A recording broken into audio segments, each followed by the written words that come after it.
Platform আজকে rule 2 দেখাবো। অন্য একটি রুল, এটা হচ্ছে সিন্স।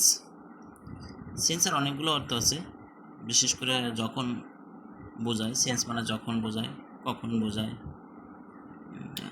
এরকম আমরা বলি অনেক দিন হয়ে গেছে তার সাথে সাক্ষাৎ করেছিলাম, সেরকম একটা রুল আমরা একটু দেখি। এই সিন্সের আগে যদি আমাদের প্রেজেন্ট ইনডেফিনিট টেন্স অথবা প্রেজেন্ট পারফেক্ট টেন্স হয়, তাহলে পরের অংশ হবে past indefinite tense. Verb two মানে পাস্ট ইনডেফিনিট টেন্স।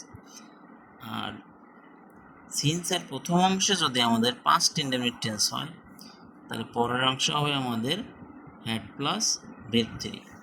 এই B2 মানে হচ্ছে past tense, past indefinite tense. B2 past indefinite tense, had plus V3 past perfect tense. একটা উদাহরণের মাধ্যমে যদি দেখাই, easy. It is long since I met him. এটা যে সিন্স, এই সিন্সটা কিন্তু এখানে কনজাংশন হিসেবে ব্যবহৃত হয়। সিন্সটা এখানে কনজাংশন হিসেবে ব্যবহৃত হয়। তাহলে সিন্সের প্রথম অংশে এখানে আমাদের কোন টেন্স আছে? প্রেজেন্ট টেন্স আছে। তাহলে পরের অংশে আমাদের পাস্ট টেন্স আছে। এটা হচ্ছে মিটের পাস্ট ফর্ম, মেট, মিট, মেট, মেট। আর একটা রুল যদি দেখাই, মেনি ইয়ার্স হ্যাভ পাস্ট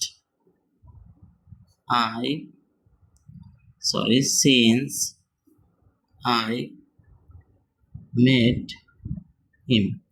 এখানেও সে একই রকম একটা কনজাংশন হিসেবে কাজ করে। তাহলে সিন্সের প্রথম অংশ আমাদের present perfect tense, have plus verb 3। তাহলে পরের অংশ আমি আবার পাস্ট ইনডেফিনিট টেন্স করেছি, তাহলে হলো present indefinite, present perfect tense হলে পাস্ট ইনডেফিনিট টেন্স। আরেকটা রুল যদি আমি দেখাই, ইট ওয়াজ লং সিন্স